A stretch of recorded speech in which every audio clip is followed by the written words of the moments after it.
1954 में टोक्यो के एयरपोर्ट में मिला एक रहस्यमय यात्री।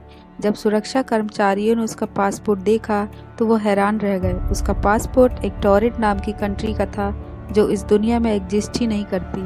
और तो और उसका पासपोर्ट भी उन्हें वैलिड लग रहा था। उसकी नेटिव टंग फ्रेंच थी, लेकिन वो जापानीज़ में बात कर रहा था। उन्होंने उससे पूछा कि उसकी कंट्री कहाँ पर है, तो उसने एक एंडोरा नाम की जगह पर बताया। उसे खुद समझ ही नहीं आ रहा था कि उसकी कंट्री की जगह वहाँ पर एंडोरा क्यों लिखा है। उन लोगों को यह बात और भी ज़्यादा अजीब लगी। उन्हें लगा कि शायद ये एक शातिर अपराधी है जो अपनी पहचान छुपा रहा है और यहाँ किसी घटना को अंजाम देने के लिए आया है। उन्होंने उसे कड़ी निगरानी में होटल के एक रूम में बंद कर दिया, लेकिन जब सुबह उसके कमरे का दरवाज़ा खोला गया तो वो वहाँ था ही नहीं। और तो और उसका सामान भी एयरपोर्ट के ऑफिस से गायब हो गया था। किसी के पास आज तक इस बात का जवाब नहीं है कि रातों रात वो आदमी चला कहाँ गया। उसका खिड़की से भाग पाना भी इम्पॉसिबल था, क्योंकि वो कमरा कई फ्लोर ऊपर था और लोगों का ऐसा मानना था कि वो एक टाइम ट्रैवलर था या फिर दूसरी दुनिया यानी पैरेलल यूनिवर्स से आया था।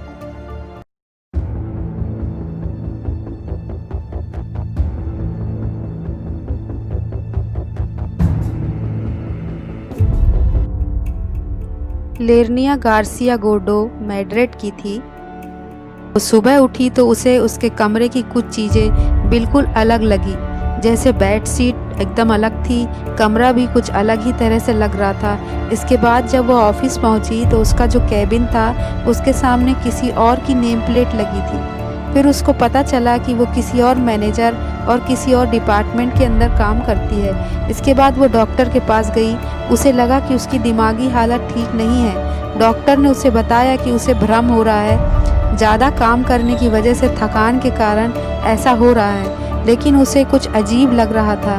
फिर उसने अपने बॉयफ्रेंड के बारे में जानने की कोशिश की। उसने अपने बॉयफ्रेंड को कॉल किया तो कॉल नहीं लगा। तो उसने अपने दोस्तों से पूछा तो उसके दोस्तों ने भी उससे कहा कि वह उसे नहीं जानते। फिर उसने एक इन्वेस्टिगेटर हायर किया, उससे भी इन्वेस्टिगेट किया, लेकिन इन्वेस्टिगेटर ने बताया कि उसके बॉयफ्रेंड का कोई रिकॉर्ड ही नहीं है। लेरनिया गार्सिया ने अपने घर वालों से बहन के ऑपरेशन के बारे में पूछा तो उन्होंने कहा कि उसकी बहन का कभी कोई ऑपरेशन ही नहीं हुआ। लेरनिया को कुछ समझ ही नहीं आ रहा था कि उसके साथ क्या हो रहा है। फिर भी उसने एक ऑनलाइन फोरम में इस घटना के बारे में कमेंट करके बताया। यह घटना सन 2008 की थी।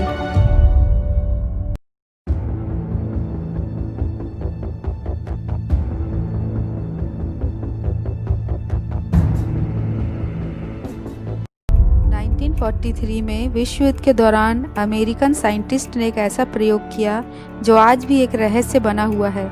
इस एक्सपेरिमेंट का मकसद था दुश्मन के लड़ाकू विमान से समुद्री जहाज़ों को बचाना। साइंटिस्ट लोगों ने एक ऐसी टेक्नोलॉजी विकसित की जिससे जहाज़ कुछ देर के लिए बिल्कुल अदृश्य हो जाए। 24 अक्टूबर 1943 में साइंटिस्ट ने इस एक्सपेरिमेंट को एक लड़ाकू जहाज़ पर किया। साइंटिस्ट ने इस जहाज़ के चारों तरफ कई हजार वोल्ट के मैग्नेटिक कॉइल लगाए ताकि नाजी के बिछाए इलेक्ट्रोमैग्नेटिक माइंस को चकमा दिया जा सके। धीरे धीरे जहाज़ पर लगाए हुए जनरेटर की मदद से बिजली की वोल्टेज बढ़ाई जाने लगी। जैसे ही बिजली 3.5 मिलियन के पार पहुंची तो एक हरे रंग की रोशनी हुई और जहाज़ पूरी तरह से अदृश्य हो गया। यहाँ तक कि जहाज़ पूरी तरह से राडार से गायब हो गया। 24 घंटे के बाद जहाज़ दोबारा फिलाडेल्फिया डॉकयार्ड पर दिखा, लेकिन जब लोग उस जहाज़ के करीब गए तो नज़ारा दिल दहला देने वाला था। जहाज़ में मौजूद ज़्यादातर को मेंबर मरे पड़े थे।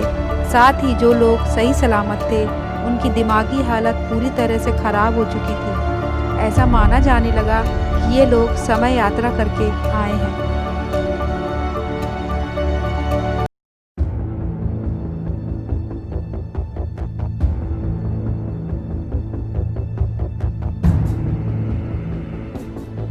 नाइनटीन 1972 में 4 लड़कियां रेगिस्तानी क्षेत्र में कहीं जा रही थीं। चलते चलते वहां 2 राहें अर्थात सड़क 2 भागों में अलग अलग उन्हें दिखाई दी।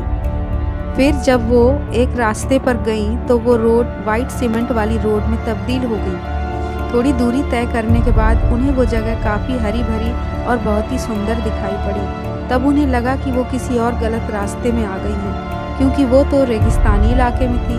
उन्होंने वापस लौटना उचित नहीं समझा। जब वो उसी रास्ते में वापस लौटी तो उन्हें 4 अजीब आकार के वाहन दिखाई दिए और ये वाहन अंडे के आकार में थे और उन्हें लग रहा था कि ये गाड़ियाँ उनका पीछा कर रही हैं। इन लड़कियों का कहना था कि वो कुछ समय के लिए किसी अलग ही दुनिया में चली गई थी। दूसरे दिन किसी ने इनसे पूछा कि आपकी गाड़ी यहाँ कैसे रुकी है, तो उन्होंने उनको बताया उनके साथ क्या हुआ था।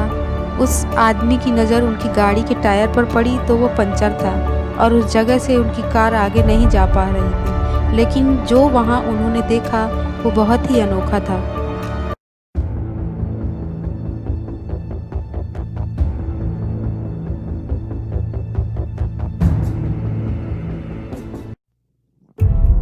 मैं और मेरा कज़न घर के पोर्च में खेल रहे थे। हमारी एज लगभग 3 से 4 साल की थी। घर में मेरी मॉम और चाची थी। उस समय 2 लड़के हमारे पास आए और उन्होंने हमें महल देखने के लिए पूछा। मैं और मेरा कज़न उनके साथ जाने के लिए फ़ौरन तैयार हो गए। जब हम जा ही रहे थे तो रास्ता हमें काफ़ी लंबा लग रहा था। 20 मिनट चलने के बाद हमें महल दिखा। वो बहुत बड़ा और सुंदर था। वहाँ का पूरा नज़ारा ही अलग था।